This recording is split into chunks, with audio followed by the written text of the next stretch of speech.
api koe ni. Kau tu koe programa koe ke pongpong ni koe whatau kei whakau koe ia e Drew Havea. Koe lotu e whaia e whalaroni mafi me he Nukualofa Parish. Koe whakau pa mai taitari koe Drew Havea i me Tonga Organic Learning Farm. Pe whare wana o mai a tala noa koe whilawe me poseke ni a project manager because board a project beni me Pacific Organic Learning Farms Network project ko team nakalefu pare wa ai go ia me office ngawe go ia o e Pacific Community ai kono o mai e Florence Rahiria ko to contare kita ia i wa go ia Kehekehe i Pacific Community pe ko SPC EPC pare wa ai mai he amasogo ia France ki Pacific o François Xavier Leja pe tene whakau koe ere Fengaue'aki ai te meta ai tō tupu e tapaki i a whama e materelo ni mafi pe wharewa ai lea me heni pe amoa no tuwati pe official launch e William Manu ko e pūre pe ko si o e Potungaue o e meta koni pe moe wā tātā e wharewa e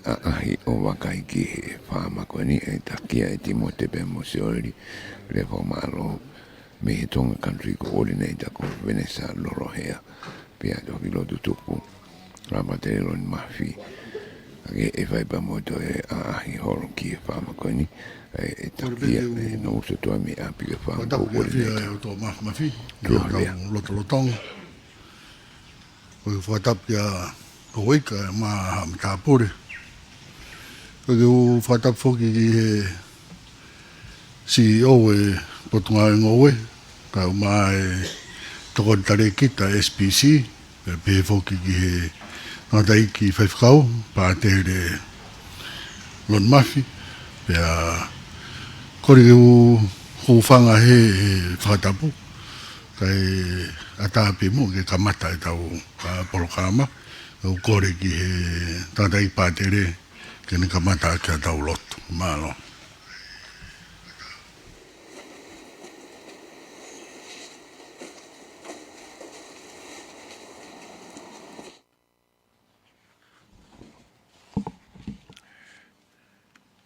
Let us begin our prayer with the sign of the cross. It is a sign of God's love for humanity when he offered his only begotten Son to die as a ransom for many. In the name of the Father, and of the Son, and of the Holy Spirit. Amen. May God, who has given us power over the works of our hands, be with you all. In his own life, Christ Jesus clearly showed the dignity of human labor. When he became incarnate, the word of the Father was known as the carpenters, and willingly works with the tools of his trade. By working with his own hands, he transformed toil from being an inherent curse of sin to a source of blessings. Lord, we ask you to bless this gathering as we are about to launch this project on Tonga Organic Learn Farm Network. Lord, bless this Pacific Organic Learning Farm Network project will benefit the young people of Tonga. Lord, we ask you to bless His Excellency, the French Ambassador to the Pacific, Mr. Francois Xavier Lecture. Bless also Ms. Florence Rahira, the Deputy Director for SPC, and bless also the Project Manager, Jim Bakalev. Lord, bless the CEO of the Agriculture, who working hand in hand with SPC to launch this project. If we do our work well, whatever it may be, and offer it to God, we purify ourselves, and through the labor of our hands and minds, we build up God's creation. Our works enable us to practice charity and to help the less fortunate. So that join in Christ the Redeemer, we grow in his love. We ask this through our Lord Jesus Christ, your Son, who lives and reigns with you in the unity of the Holy Spirit, one God, forever and ever. Amen.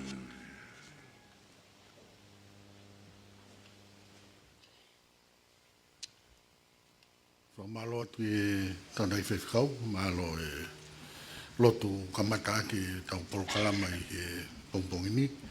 Ka kou korepeke hu whanga pe Fakatapui ka tā peke whakakato atu ki whatongia koe ni hono tai le rei ki mō tolu katoa pe mo mea mai ki tau kau whataha i e porokalama koe ni ai tau tupu i he Fengaue'aki ia pe mo Potungaue Ngoue pe mo SPC ai au tau kau whataha i e pongpongini tau tai le rei ki mō tolu e tau Ngoue o ke niki kotoa pe o tau kau whataha i e pongpongini pe whau mori taritari ki CEO Potungaue Ngoue whamalo ato lava mai ke tau whailonga i ki aho koin kai umaa e tangatai ki pātere i he pongpongini. And a special welcome to you, Florence. Great to have you this morning. We are honored that your support for small farmers, young people to be farmers, women farmers. So thank you and welcome. And also special welcome to Timote, who is the project manager. I think that this is a very nice day for all of us farmers. The non-farmers would say today is not a good day, it's raining. But for all the farmers, this is a wonderful day, and welcome to all of you that we are here this morning. And without much further ado and welcome, I would like to invite Jim, the project manager for the organic learning farm from SPC, Malo.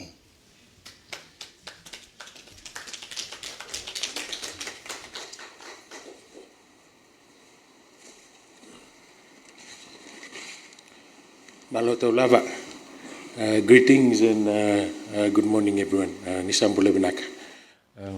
To the Talatala, and thank you for blessing us this morning. And also to the CEO, and also Deputy Director, thank you for your presence here today. So my task is just to provide a brief overview of the Pacific Organic Learning Farms Network.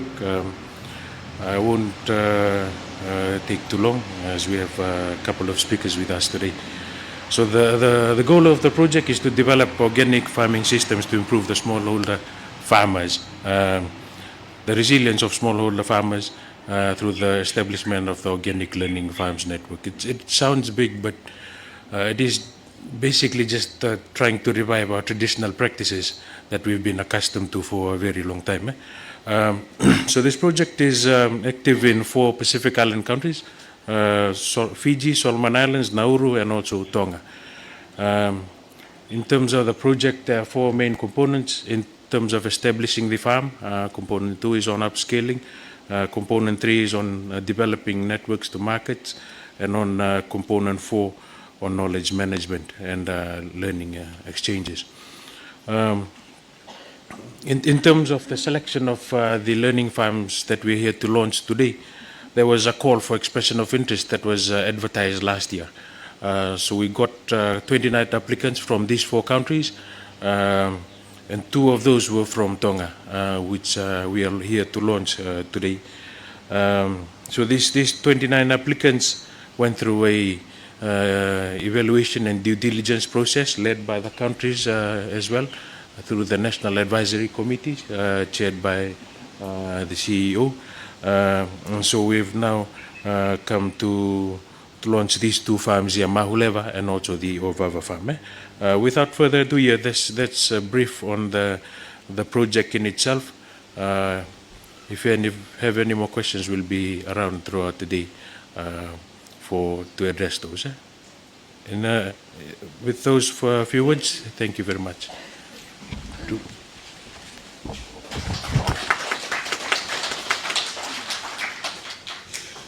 Thank you very much, Jim, for the brief note on the organic learning farm. But I'd like to take the opportunity in honor to invite Florence Rahira to say a few words. Florence is the Deputy Director for SPC, in charge of all the agricultural support from SPC as well as the marketing side. So we are very excited to have you with us this morning and be part of the program, so we know that we will be supported well by SPC. Malo, Florence.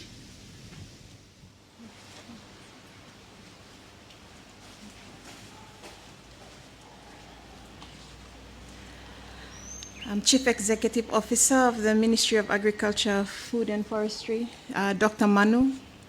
His Excellency Francois Xavier Langa, French Ambassador to the Pacific. Tala Father Loni, distinguished guests, ladies and gentlemen. On behalf of Pacific Community, it is my honor and privilege to welcome you all to this official launch of the Tonga Organic Learning Farms Network, which is an initiative under our Pacific Organic Learning Farm Networks project, which is implemented with SPC support through the Pacific Organic and Ethical Trade Community, POETCOM. I would like to express my sincere gratitude to the Tonga National Youth Congress, the esteemed government officials, researchers, and farmers who have joined us on this day. Your presence here is a testament to your commitment towards organic farming practices and the growth of Tonga's agricultural industry. My gratitude also further goes out to the Kiwa Initiative for this generous funding support through the Pacific Organic Learning Farm Network project, which is called POLFEN. This initiative, the Kiwa Initiative, is funded by the European Union, the Agency Francois de Development, or AFD, the Global Affairs Canada, Australia's Department of Foreign Affairs and Trade, and New Zealand's Ministry of Foreign Affairs and Trade. It has established partnership with us at Pacific Community, but also Kiwa Initiative has partnerships with the Secretariat of the Pacific Regional Environmental Program, or also known as SPREP, and the Oceania Regional Office of the International Union of Conservation of Nature. Ladies and gentlemen, I'm here today to represent SPC, where POETCOM is hosted. SPC, as most of you will know, is a regional development agency which is owned by us, the Pacific countries and territories. SPC works closely with governments, regional bodies, development partners, and communities, supporting sustainable development through the work we do in science, research, and technology across all the sustainable development goals. Over the years, SPC has increasingly invested its resources to enhance the institutional capacities and the wants of our partners to apply a people-centered approaches where we are supporting initiatives that recognize and value the shared and individual contributions of men, women, and youth, and the contributions they make to sustainably manage our land and sea resources. SPC takes pride in spearheading this initiative that promote organic farming practices and foster agricultural resilience across our region. We firmly believe that the Pacific Organic Learning Farms will serve as a beacon of inspiration and innovation, not just for Tonga, but for the entire Pacific community. This launch signifies this commitment to cultivating a future where organic agriculture flourishes, nurturing both the health of our environment and the prosperity of our communities.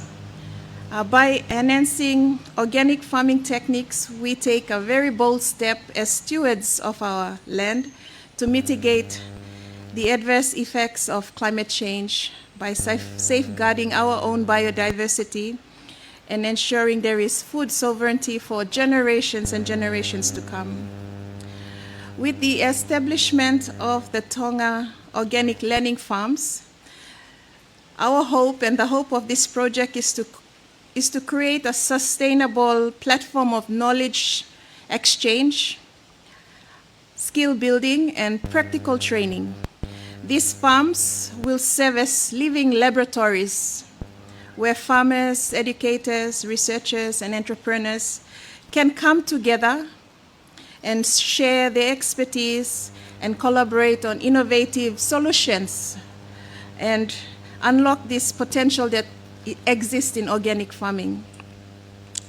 In this transformative journey, we envisage a future where Tonga becomes a national hub for organic farming excellence. By harnessing the power of organic agriculture, we can empower our local communities, enhance livelihoods, and create a thriving economy rooted in traditional sustainable practices that we have known for generations. The Tonga Organic Learning Farm will provide this avenue for youth engagement, equipping our next generation with necessary tools and knowledge to continue this great work in agriculture. SPC remains committed to supporting and nurturing this endeavor. We stand ready to provide technical assistance, capacity building, and access to this wider network of experts that can ensure this is successful and sustainable and that our farms live on. To conclude, I extend my great and deepest gratitude to everyone involved in making this launch possible today and bringing the concept to reality.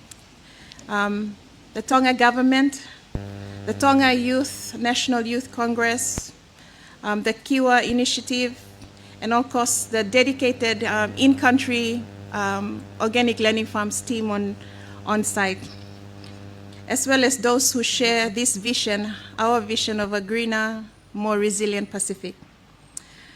So to conclude, I just want to leave this thought. Let us take this opportunity, this occasion as a catalyst for change. Let us embrace these endless possibilities that lie ahead. And together, let us cultivate a future where organic farming thrives and our land resources flourish and the Pacific shines as a beacon of sustainable development. Thank you very much.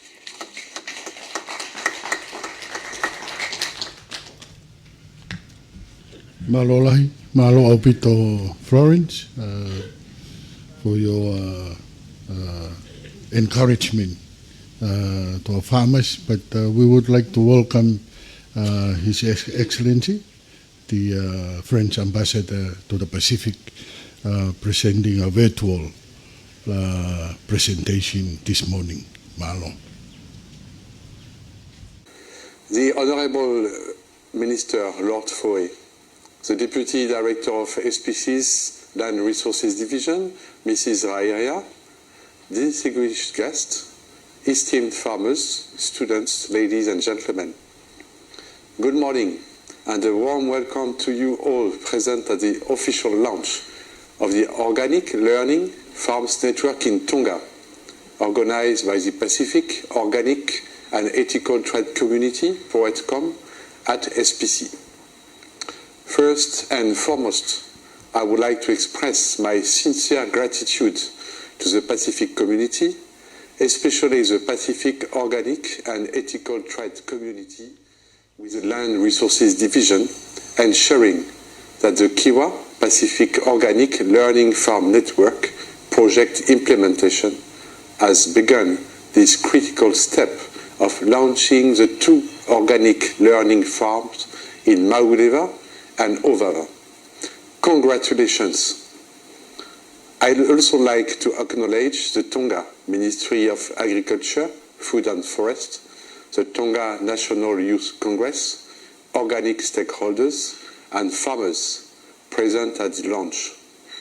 Your dedication and commitment to promoting sustainable and organic farming practices demonstrates your unwavering passion for preserving our environment and securing a better future for future generations.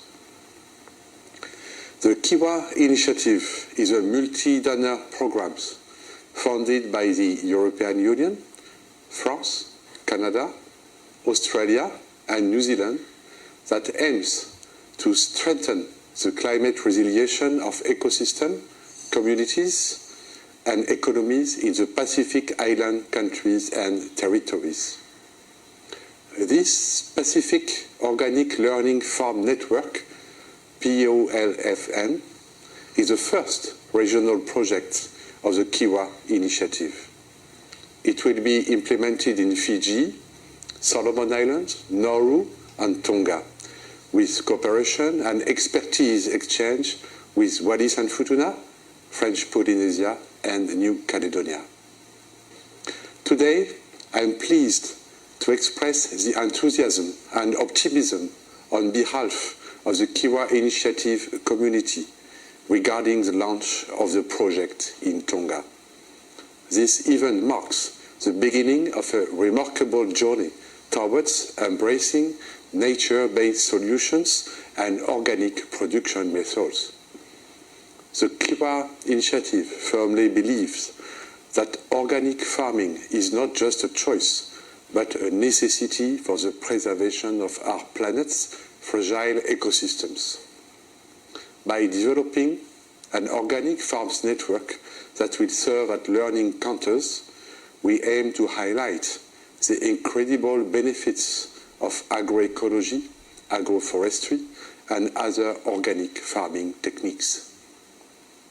Tonga, with its fertile lands and abundant natural resources, has the potential to become a beacon of sustainable agriculture in the Pacific region.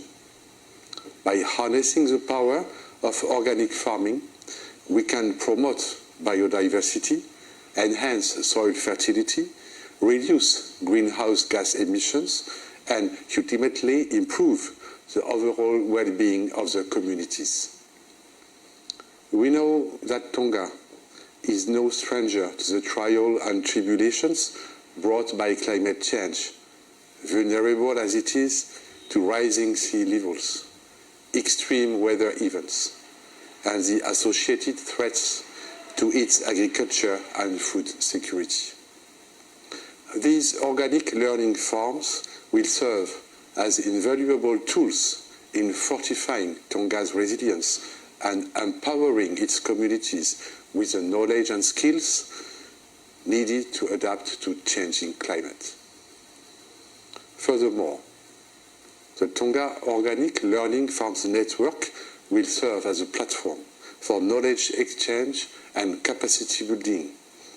Farmers will have the opportunity to learn from one another, to share their experiences and expertise, and collectively work towards a more sustainable and resilient agricultural sector. This network will foster collaboration and innovation, enabling Tonga to stay at the forefront of organic farming practices. As we embark on this journey of transformation, I encourage all stakeholders here today to seize this opportunity with open arms. Let us work together to create a future where organic farming is not just a choice, but a way of life. By supporting the Tonga Organic Learning Farms through the Kiwa Initiative, we are investing in the prosperity and well-being of our planet. Thank you.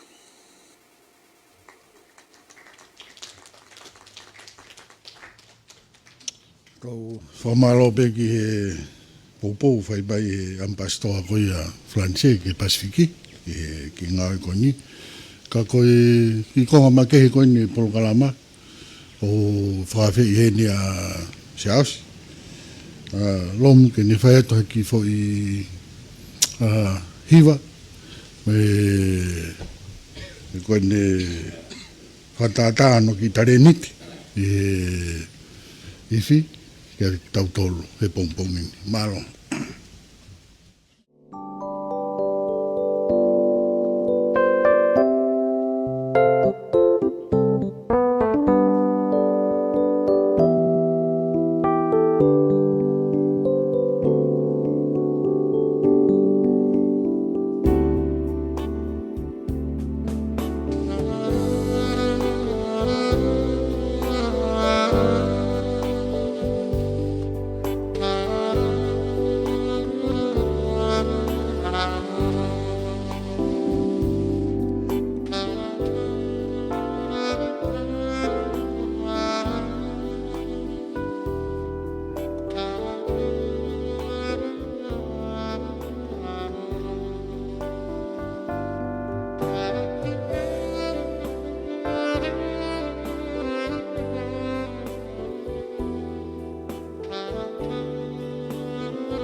Malo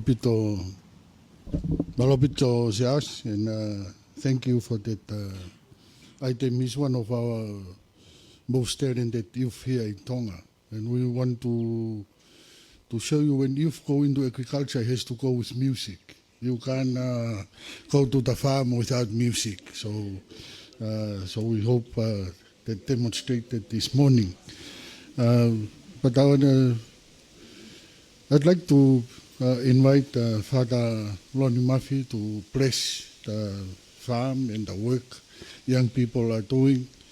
And it's quite an honor for us to have Father Lonnie Murphy here, because when we started Tonga National Youth Congress in the early 90s, he was one of our strong supporter and leader in bringing youth together, and especially the Catholic youth.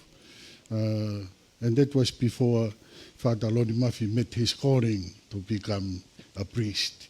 He was a youth worker, and now we want to also introduce him to agriculture. So, Lonnie, please, the opportunity to bless the work that the young people are doing in the farm, Malo.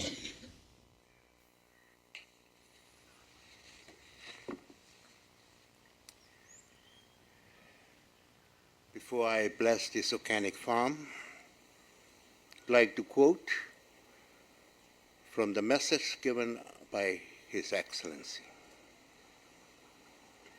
Take into mind and into heart, and take it seriously, that organic farm is a way of life. Let's bow down your heads and ask for God's blessing to bless this organic farm. Let us ask the Almighty God to shower His blessing on these newly projects. Lord, bless this new farm project we launched today. Bless those who piloted it. This organic farm, bless also those who will work in this farm. God, you created the world and filled it with marvelous signs of your power. You always bless the human toil from the very beginning. By dealing Adam, you got food from the ground, from the sweat flowing from your eyes, so that in modest imitation of the creation, we might diligently devote ourselves in bringing creation to its perfection. Lord of life and work, in your wise providence, you are glad to bless human labor, the works of our hands. Bless the soil for our farm. Grant that all who plant may receive a great harvest. Through your guidance and support, come thy Holy Spirit, fill the hearts of the young people and kindles in them the fire of your love. We ask this through Christ our Lord. Amen.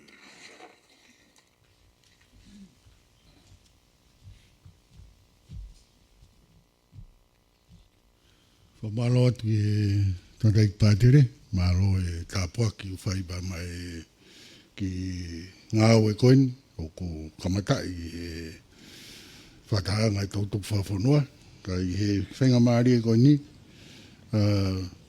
ke sola tahaia ki he CEO tare ki ta koini e Potungaue Ngoue, toke tā uria manu, ke ne whanga o whaiono whaola pe tau ki porokalama ko iai e pongpongini. Malo.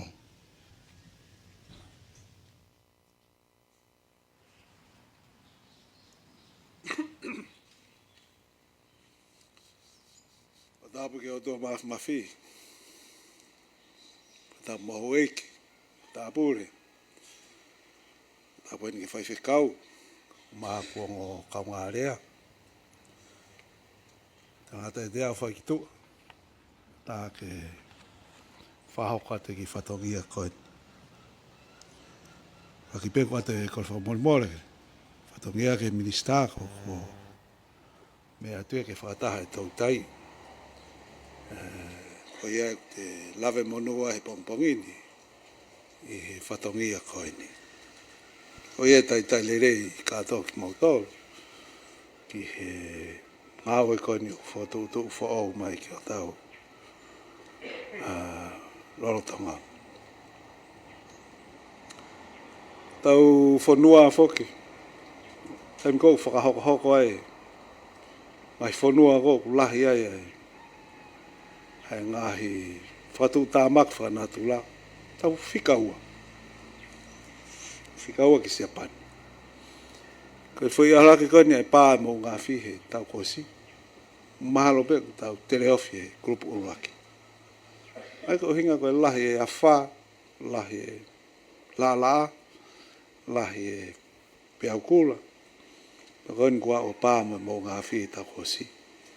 O ku kaua tonga he whanua ulahi tāhe ngai whatu tāmako. Pe koe ni whakatutu koe ki whemariwaka e a. E alu ke lahiang. E lahiang e awha. Pea la lahiang. Pea hoko. Pe koe mea hoko, koe lahi e pe mau. Lahi e pe more. Lahi e pe mo e tau. O whemau ke tau. Langa whakafoki ai. Wangai ko tau langa koe me mau e mau ngā whi tau ko hi.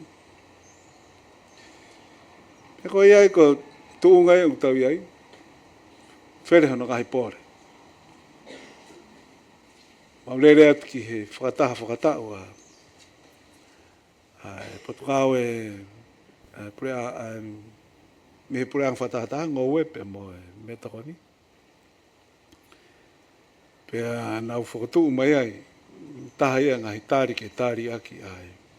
Ngahi pōre koe ni. He mau ke tau tue ki sio ka tau moanga me takoni. Ngoue, ka mata me uta, au mai ai ki. Ko whi mau i whahali riu. Tau lava matatari aki a ngahi pōre koe ni. Tūnga koe tau mau me takoni a honi. Tau whawhalala ki muri. Ko ngā lahe moanga kiki, moanga me muri.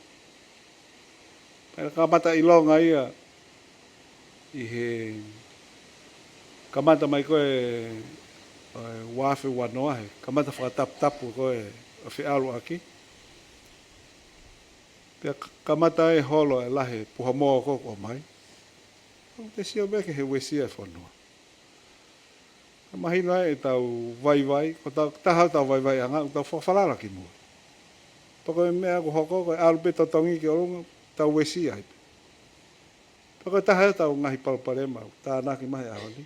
Tu kehe anga e a whāpa mea. Ko e alu koe to tongi mea toko niki. Ko iai koe whakatu mai, whima me tau toi sio ke tau maanga me toko ni. Whima ke tau wala o ngahe tau maaki. Ka whae mau savea ko ia he, mai tau e whāko hiri. Ko e, o sisia pita uapi o te aha nau mua tonga. Ai moa ko ni whaa. E taimi koe koe apiko tōpe, wai nau ki whangi moa. Ai mahino mai, kuhanga he moa pangai tolu, pangai whaake kilo, o tu hifo he tau, whalala ke tau ngahe whakamoa. Ko ia ka whakatuu mai ani he. Whimau ki kamata ke tau furi he tau. Ngā haue whai ke tau maanga mea takoni. Peko whakaho ware peko tuu mai a tulu. Ma polo kalama koe. Kuhange e ko tahane ngai wai hala e whai e whanonga. Koe ngāwe koe nge furihi a maanga mea takoni e whanua. Koe tau mua ia Potungaue, ka venga Ngaue Potungaue, whita e nima koni ka hoko mai. Koe iai koe whakatuu mai koe ni Ngaue ki he whainga Ngoue koe ni. Whainga Ngoue koe ni ko ka mea whao. Koe tau Ngoue whakatonga mo ni. Koe organic farm ia. Ani ai ke whoto. Ai ako tā ko ngā wāo tutut. Whaihano whahoko e maala. O se maala hoko tae tala. O se talo hoko tae kumala. O se kumala puto ki whakamoimoi e manioke.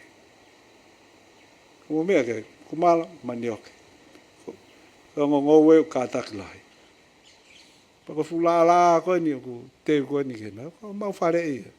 Ko Ngoue teni matua ke laha ka manioke. Ma kumala. Kai kei. Ko mea whaikai e rea. Ko tau Ngoue whakatonga. Whi mau ke tau te sio ki ai. Ta o mai ngahi mea mea ai. E koe aho ni. Ko whai whana mahunu koe uwhi. Ai ko hu mai whai tō ke tau maala. Pea kulahe ngahi api nau ngā ke whana wāo. Maang whana wāo he huo. Aroa ke mani o ke ku whana wāo moe. Ai ko nehu mai peko ai whai tō ki he tau Ngoue whakatonga. Poko leo ke toi lau ia ke oke neke hanga lau kani. Mea kani ku tuaki mai. Te lere atu koe ki motu. Ang tō e fu uwhi. Tō e fu kawa. Kei tō upe fu kape. Ma fu tala tonga. Ko te lere atu mahalo he waftaha walu. Tō e fu kape. Fu kawa loo. Ko whee tō e lere atu koe ni koe he wafu wanoa. O koe ke te ha kape mo kawa ata befo e ria. Ko whō tūngai ho tau. Ngoi whakatonga ni alo. te rere mai hapai, ko uno, to e fu ufi, fu hiapo to. Ko fu vanila. Ai ko me hoko, ma furi ma mari hako i ngā ko araka ngai ngoi whakapaanga whetongi mai. Pea ko ia e ku whai mawhana, ma whai fia. E mea whaugonu whautuu mai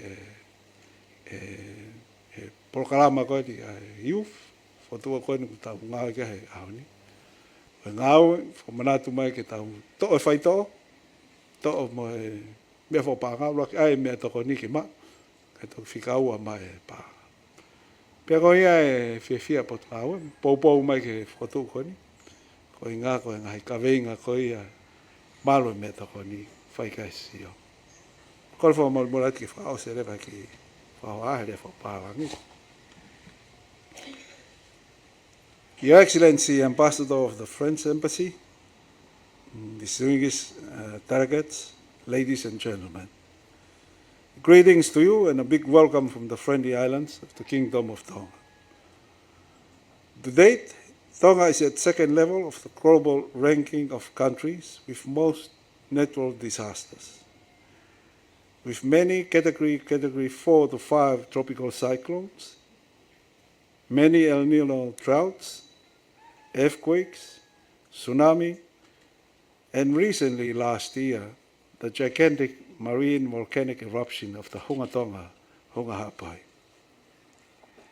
And the forecast for the future is that the intensity and the frequency of this natural disaster will increase.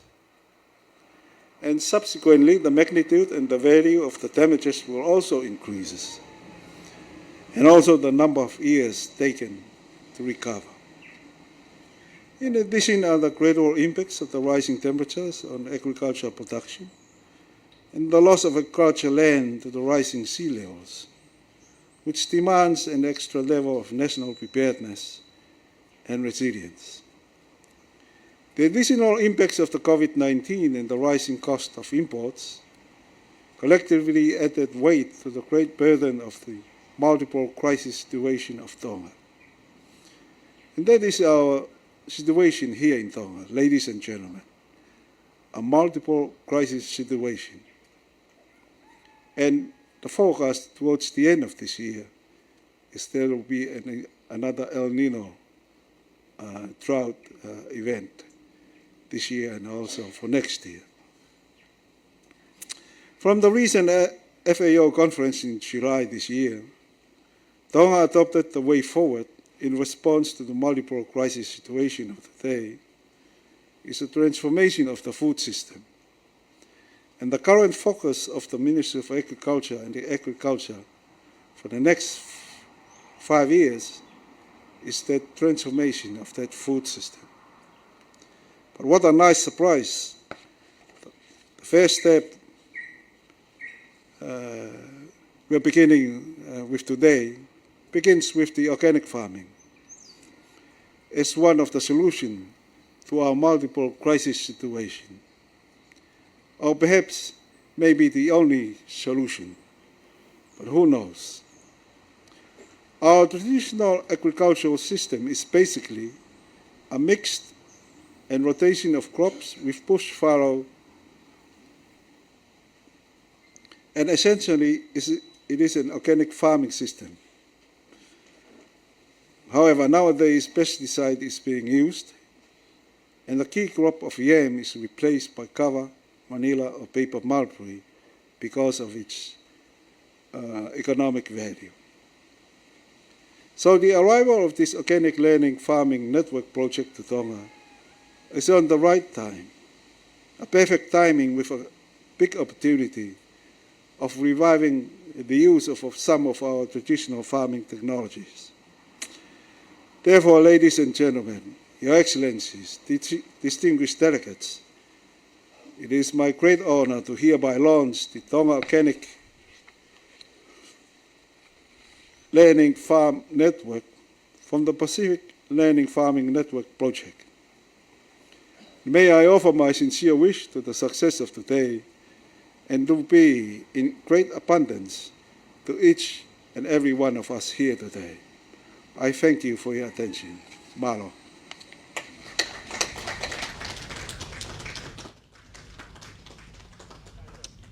Malo ki CEO ko ye Potungaue Ngoue lava launch tau ki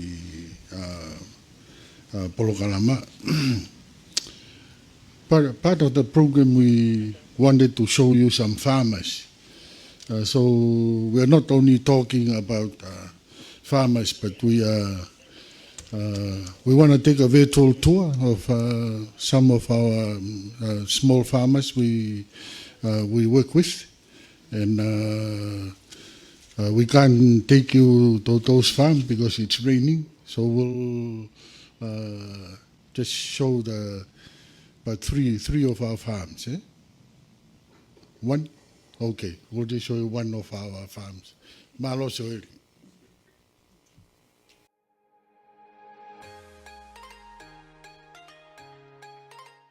Nau vita ko hingoa ko amanaki funaki ko ofisa kolo au kolo tuanuku tofi e tamakolo kawala. Pea ko taha kau me mipa kau Ngoue'aki niki vai fono wa. Maro pito ko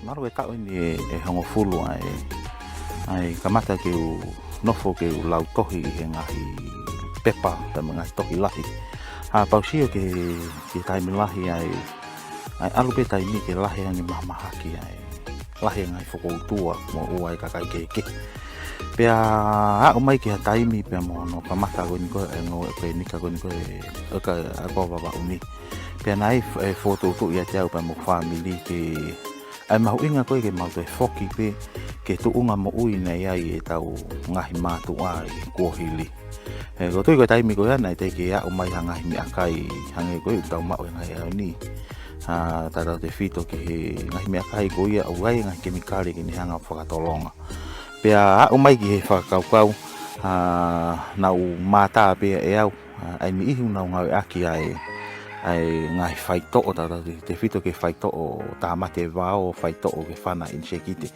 ko ngai faito ko toa ko ni neongo o whakahoko ki he ngahi ngoue ko tau kai ko tuia mo tuani ko foki mai pe he tai mo tau kai ai foi me toko ni foki mai pe ko whakaukau pe ba mo fokotutu na whakahoko ke family ke mau feinga ke mau nga onu pe mau fetu tuku me fainga ngoue ko ni fainga ta ke nga onu whakataha a whalukunga kakai a taimi tatau ka koe fototu ia koe i tala noa mo kau ngā Ngoue'aki ni ka koe i kawauni ai Mahuleva koe ia ke mau Moimoi ai Ngoue'aki ni ka ai o fefe koe Ngoue'aki ni ka koe he ke mau tukupa ke o te mau te ngā ake hanga Kemikale o tene wesia a takai kaua he ke mau te whakaukau ke mau te Ngoue'aki hanga Kemikale hange koe tamate i koe ia o inse kite pe ko tau mai ni fa ni ai no fo ki family i to nga te pe ko to nga mo uia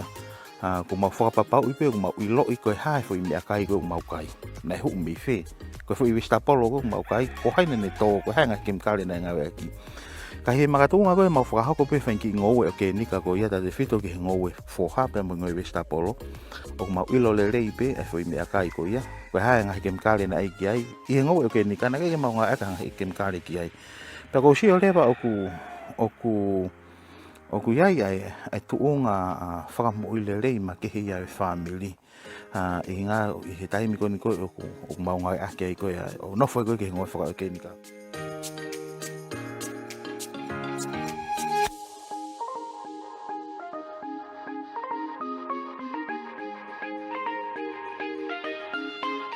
Koe ki ngoue whako ni koe ki ngoue ai hoa. Koe ki kumala koe ni koe mahina ke ne ua no to ai koe ki kumala Hawaii ipe. Na e tau mua pe hono ai koe to koe shio pe koe ofi be koe ai tōna ki hatai me fo. Pe koe pe pa mo otu whaina. Kapa mo otu whatonga e koe pe ki foi. Otu shaine koe wai hopa he pe mo shaine koe me pe ko la shaine he ni pe mo pata to ni ko fangi shaine I ki pe ui nga tu hanga ki tahi pe ulava he havili mo me ko ke wesia o pito. O be mo talo futuna. Ai ko talo futuna ai ilonga pe talo futuna fora otu ko. O kai pe pa mo te mata. Ai ko te mata o pe pa mo te mata o ku o to heni. Te mata ko ke ngata he te mata o pa mo kapisi lau pe. Ai ko kapisi lau ku na toki hiki atu pe. Ai pa mo latisi. Ai ko ratisi.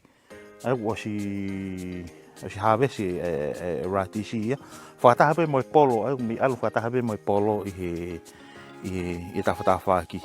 O kai pa mo tafaki ko wai pa mo okra. Ai ko okra ku lahi Ngaue'aki pe ki kuki pa mo ai fai to. Okra wai pa mo sinsha. Ai wai pa mo sinsha ku to heni fakata habe mo Ngoue'anga. Te mo mo ki vanilla pe ono noa. Ai ko ta pe ne fengi me nei fa no tenge ai kakai fefine. Ko ta ai pe no ki vanilla to noa ona ta ko vanilla ai. Wai pe pa mo talakoni ku lava to pe mo ka wai pe pa mo akau fai to ko mo ringa ko akau fai to ke ko to pe. Ka ko me ko ka wai pe mo pere wai pa mo lesi. Ko lesi ko ni ko tofi holopea ngai pula i lesi anga mahenia to ai pe mo ki fu me e fa ai to fo pe pa mo ki fu me e fa me fengi ulo kape holope nai fa no to hen talo Tonga talo futuna pe ku wai pe pa mo fonga fu ufi he ko ufi pe ko si boli ai ko ufi ku ilo abia hen ko ufi tali hong toku pe ai o me ai wa pe tai mi hong au pito te la po ba ku i mai ki fonga fu kava pe nai to takai holo pe alfa ta pe me kai lava fa no foka nga yo kai alfa ta pe mo me kai mo ngou e lava ma wa ki seniti e ka hau ko tu ko fakau pe ko mau inga ai i ngai ta o mai ko ku mata ki nga unu be mo ki family foka hako i Ngoue Vesitapolo i Ngoue ko ia uta pe ko ha pe te fenga Ngoue ko foka mama o pito pe me ono to Ngaue'aki ngai Kemikale ko ia ki ono tamate i mau be ono tamate in sekite pe aku o te pe ko me fika raki pe ko ilo i o ko hala fononga ko e fo ko fa nau ke nau hao malu ai sino mo ui mo me ako to pe tata de fito ki no fo ko pe ko kai ngatai ko la he ko Ngaue'aki ko ngahi Kemikale ko ilo te mi la he tau mana wa aki wai tai meni ngai api ko alo na Ngaue'aki Kemikale foki mai pe toku pe kapafana he fitu ko na no foi ko tu ko pe ko po la ya aku ki to ta ko to pe ko ta no mo ai ma inga ki ta foki o fai fo nga u ko ya ko fo nga ngou ko na Ngaue'aki ko he ta ngai ma tu ai he ko hili e te ki ha Kemikale ga na fua pe na fo hale le apu to Ngoue ya ngai ngau ko to na nga fo ko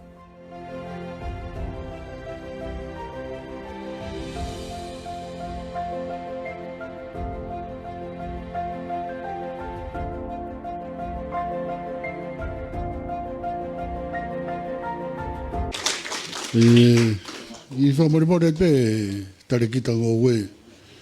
Ki toko lahi koe mau ki kau Ngaue'e koe kau wawao. Pea ko tau launch a tonga tapu nau pea ko tau ki whama tonga tapu. Ta koe whama wawao ia o whakaari kai ke he malo ai Ngaue'e. Kai whakausi pe kore ke tare ki ta koe ia whakatanga tau tupu whawhanua tonga. Wane sarolohea. Ko ni whai tau rea whakamalo. Pea kore ai pe ki he tangataik pātere ke ne keresi mai malo.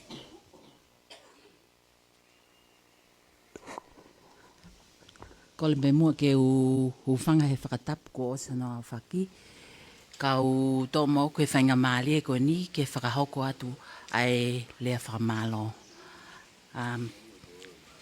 On behalf of Tonga National Youth Congress, Mahuleva Farm and Ovava Organic Learning Farm, I would like to take this opportunity to say a sincere thank you to His Excellency, Mr.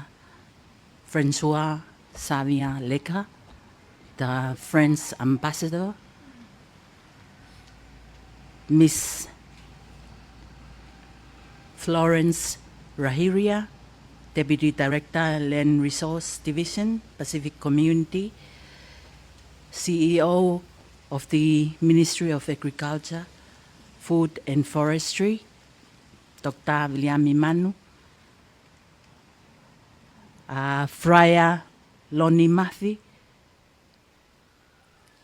Timote Nakalevu, the Project Manager of Pacific Organic Learning Farm Network Project. Tonga National Youth Congress, the youth member, also the youth member of Vava'u, and also Ha'apai, Eua, let's not forget the Tuniua.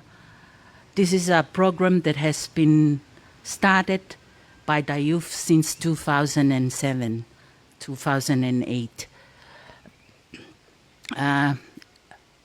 They have made this commitment that they will try to push organic learning farm as an answer to global warming and climate change issue.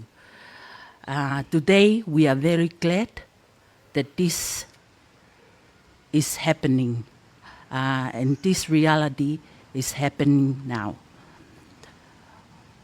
Ai au kia e mau whakamalo lahi atu, ki he ngahi tokoni kotoa pe, kua whakahoko mai, i kai ki ngata pe i he tau tupu, kai pehe ki he kau whaama organiki kotoa pe o Fengaue'aki pia mo Tonga National Youth Congress. I hono lava ke malava ke hoko ai fo i polokalama ko e ni i he ahoni o whakotu uai ha organic learning farm ke malava ke ako me ai a tau tupu mo whaka ai ke nau toe ngaue lahi mai ki he ngaue ko ia ko e whaama pe ko ngaue. We would also like to, let's not forget that this program would not happen if it not for our donor, the Kiwa initiatives. The donor is funded from the government of France, the EU community, Canada, Australia, and New Zealand. Without this support, we will not be able to realize this dream that our youth has committed themselves to in 2008. Pea kuiai ai whakamalo lahi atu to the South Pacific, to the Pacific community in Fiji, with the Pacific Organic Learning Farm Network. O mau whakamalo lahi atu ki atu mautolu i he tokoni moe ngahi ngaue, all the effort that you have given and extend on behalf of the youth of Tonga. Malo lahi.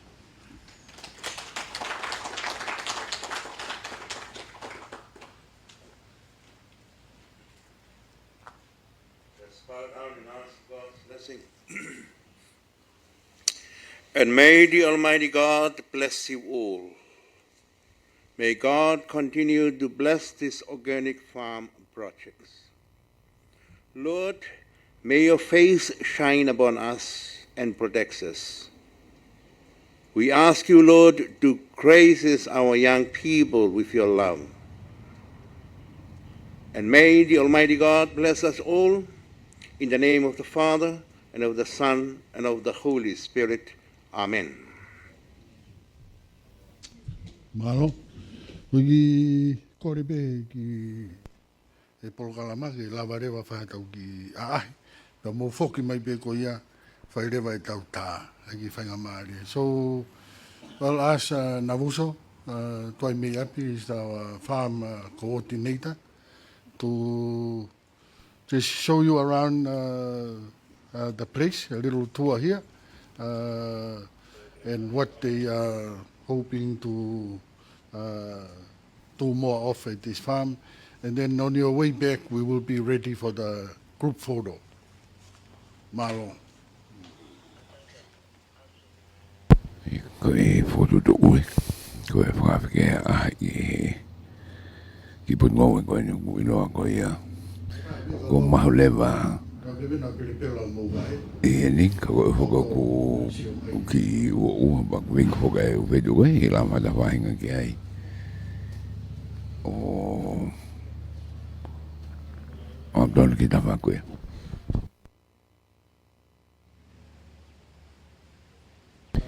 ga da ni ko foi da ko muy be ka dam ko ia e o tan be hoki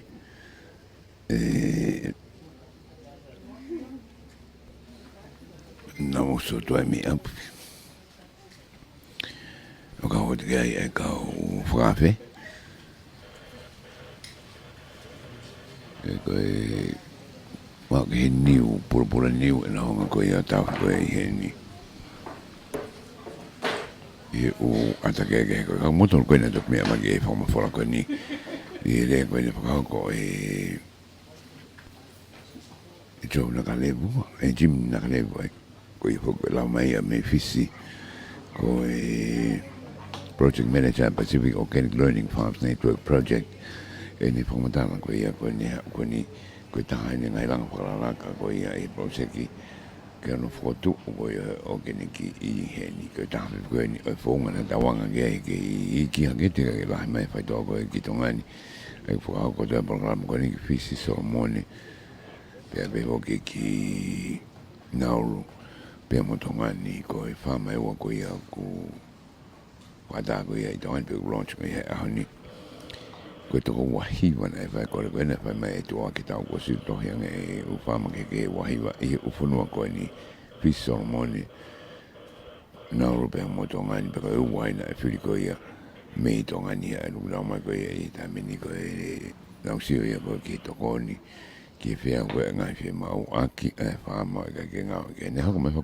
Florence Rahira me Pacific Commission ni ai ko ia ko e to ko ni tale kita ia e wa Ngoue Kehekehe o Pacific Community o fa ka ne ta no ai Fakatapui ko ia I ne ai lo be ko France be ho ki Canada ka ma a se li mono sila na to ko mai programa ko no fa ko to ko ni ambito ni ki to fa ata na to ko na firma o ki na ma o ki ta fa ko ni ko fa ngamari la ni ke fa ma ke na to ronge ko to ko ma ko ia ai programa ko kiwa ko ia ko programa kiwa fo ki fo banga ia me France ka na wa fa da mo pula na Tonga I ta mini na wa ngau ko ki na nga fo ko ai ngai fo tu ko no ko ia I Tonga ni ka fo amu ia ke ho ato ka o wa e osle apena e fare va e pero mo ko ia pa mo François Xavier Leja me o taiti e ko e ambassador ki a France ko ki pa su ki e fo matar ko monitar mo mai na ka mai ko no to ni ta va ko ni ko se kamata nga wa pe ni wa ko France ko ia I pa su ki futuna ni ko to ni pe o ki Tahiti na nga ka na o te na to o ma te mai ta fa ki na ma to ni ko to hange ko Tonga ni ngai par pare mo fe ngai mo ia ko fenga ko ke tu ka o to fa me kai o sma o France ke na to ni mai e o programa ko ni ke ta da de fido ke programa ko Pacific Organic Learning Farms Network ke na to ko ni mai ke nge be ko le na e fa de direkta ngoe to ta bre manu o da fe ngai be mo o pore la ke multiple crisis e ta min to ka mai mo el ni no ka me ko na to ko ke ta min pa po mo lai a bit me ta fa ko ia ai na ka ma ko ke na hanga o mai a fale mo to ko ni ngai ta ma ki ke ko ia ke la vi ai ta fa ko ni o ke ang pe ko la ko ia me mo to ko me ambassador ko a France ke o te da wai me ko ni ko ta fili ka ai ko fonga mo o ia o ku Ikai ko choice but a way of life ai nga ko ni ba ko ngai pe ko ki fama na fa le ke mi to no ku wa ai fo amu ko ia e Potungaue pe ki programa ko ni ki ta foki ko e nga ko ne fa I ko ri ka nga ko e ka mo le o be ka ga ma ki na ha fa la ga be fo ho me ko ni ai u me ta kai ko ia e fa to o mo u me ko ia ki fo nga ke va be ang foanga ngoe ko ni ta da mafuri me ta ko ia ki ta foki ui be o to koni ina fo matana e fo ngoe ko ni ki fili wa ki e be fenga ko ia ki tu ko wa me to koni atonga ni i nga hi fe tu ko to i hanga ko ia ki he ka o na mo to ko me ma ko ia I live stream te mo ka me ngai Ngoue Kehekehe ko na honga to fa na me ngai me bene fo mtala ko me wa o ni na ma be mo ia I heni I he wakai ko ki ngai mo ko na honga to ko ia o ka ke nga fa to o pe ko me fa na ma ko ha be fa nga me a le fa na insekite ka na to ko to be me bene fo mtala ke o se ko ro wa o to no ku wa o ko ia be de ka ko he ni una honga to ni ta ko ni be fa na te mata be be ki ni ko ka pe ko sai I da fa ke ko i no honga po ka ko ni me ko fa fo te de ka pe me da fa ko ni ma he te ni to ko hanga ki he ta fa ko ia ki he Hala Hihifo o tu be ka hala to mata o fo mai ko me no wa fa up to how we o me a ko ki puke bago long at be asa do ai pare ko to ai pe na ne sri lulu ko na tinga ya ka o was ma wi a ni ka ko na finga an ka fada nga sino ko to ko ia I he nga o ko fa ko I he ho ani ko ke at be nga ata ta min ka ko tu be ko ki ala ta mak be ai ho ani ka ko nga I fare ali ko no fa ko mo mata to me be ki ai I he live stream ia ai ko asa nga ko le tisi ko te mata ko ka pisi Papa mo te na to ko ya pa de mo ka di mo ui afa pe ngoe ta ngau e ka fai to me ko fare le ke ai di mo ka e to ku pa ho mo to de si ko ki ai ka ko ai be ko e fo mai ai fai nga ta hen ni ko la vai ai programa me heni ta me ni ku lo ka I me fo geni Wenga ka papa to de be ha pa be nga u ni ba to mai ai lo to ai nga fo mata ko ia Dr. Manu ane nei ngoe foro Fakatonga ai mu ko fo palangi ta min ko mix cropping to ko to nga Ngoue Kehekehe ba os pa falo ko no to kuange ke ki wa I heta wa hiki ta ma ko eta pe ko ne fa to o me ko la ke la hiange ngoe ha mo pala mo be ko ia pe la male ko fa la ka Ngaue'anga fa to o I ta fa ko ia ai ko na pinga ni ke foki ke organiki ko ni tu ko ia ko la foki Ngaue'anga ia pala o be ke fa to o mo nga fa le ke o ma ko ki mo ke la hiange no to ko ia ka fo de le ngoe ke ave ko ia ki mori ka wa beta mi ko ko to te ke ta fa ko ni ta ko marketi I he ni foki o marketi I tai mino fa ta ki tari tango mo ko Britania mo Europe mo Amerika ula ta hai ta ga ke ma me he ni ka ma be ya ta to be I Tonga ni ko ni anga ko ni tu I ta fa ko ko na on le be da o Fama fulama I fitu poni ni ma pepe foki ki live stream ko ia Broadcom FM broadcasting ene tu ko ia I ni I da menu kange peka uha kange peka ikai ko mal peku afo kange la ko ia ro have ani nai ale ni ki ka ngoe ka se ngoe ki uha ka ni tu ia ko ia I he taimeni e tau wakai koe e taimeni hoto tonu ai tahawa I he taimeni.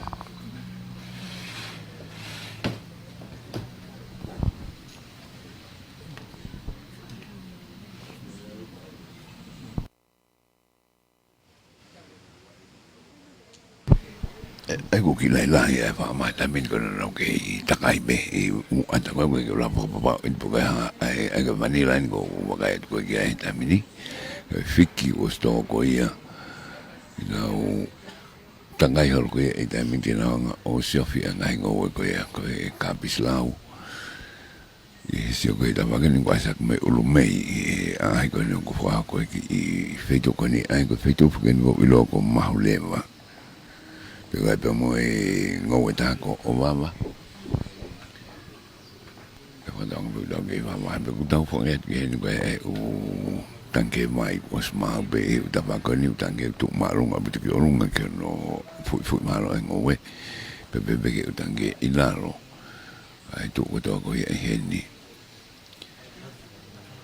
e da min ko de ga no lai pe ta tanke vai pa ko na porque que nesu porque fare con o lulu ko a ka ko si ho smart foki a ka wena mu ta tau be I o lunge ang fang fo be o ane ari fo ya be be ki ho risko ya e ngata faki ta mo ka do ku ase nga pro pro fa be to dice que sin sa ko nga ko da so nga a ka fai to ko aso me loto I nesu ko no nga o toko ia e heni ngai a kau kakala ai kau fai to'o wa ge fangiles ke iki ko e tala ko ni asa ke ko ni e nang toko ia ni la ia pito fa de kai ko ke ngai propura ke nga ha be ke propura new pe mo klasi ke fili ko me ai ka nga o manatu I o ko ke fai to'o ai propura ko ni ko fa na tula be ai me ko toa e não se o ia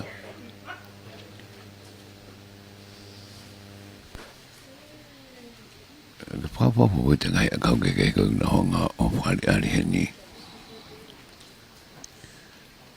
o kai ngata be ka fu ka kai ka fai to ko no de ali foi no o que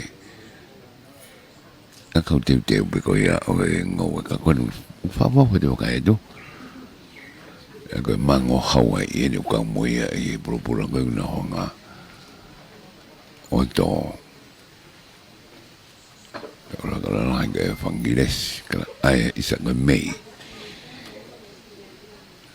na honga lulu ai ka ka ngu fakala kala spe ko nes rely abito ni te ba kai ko ka manando I o ke ni ko to ai me ko ni ka ke Ngooue'aki fai to be ko va le kere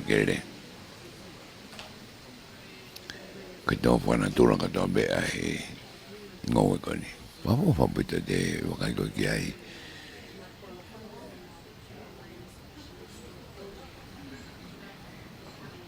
ai ko no mana duka ki na me fa in se ki ti ko me go lulu ko lo to ni ko ki ha in se ki ti lo to I ngai fa ka no la nga o foto hori se be ai wa ta na mu me to abe mo olunga ko ngai me ho ni ulu be to ka ai fe ma spray ngai I se ki te ke na ke to ben a do ai o me ko ni no hi ke ko te matan ko fu u da baglahi ka ko ngan ka fok mania ai ko ia ka te fo mara ta to anga I o ha ngwe me ko ti ha me Hihifo o se lo dai fara ka mai ka mata Hihifo pe ko hanga ko ki ave ki poke to ta man to ma ko ti ha me no ka fa fara ka mai ko ki poke am to ha u kono tolu ki to mata te mata be mi Hala ki long be marara ti loto ai Ngoue ko ni ka be ai ta dal be fiet ka ta lo ka to mai ko ia mo do fu ka ki ta fan ko ni ko Potungaue Ngoue be po ki fama Mahuleva ai no foi de fora ko me Tonga National Youth Congress ke ma o mata mo ko ki ko ia o pelo ki mata min ka ne la me ko ta mini o fai ko ia fai da me hen fa maro to mo kawata me mok matau e hatani ka ngau ko e Broadcom Broadcasting i heni he aoni ko website junia lea pe hoki ki albate junior kisina ko dare te fua risate tana tohi me he fama Mahuleva ko se aswaka momea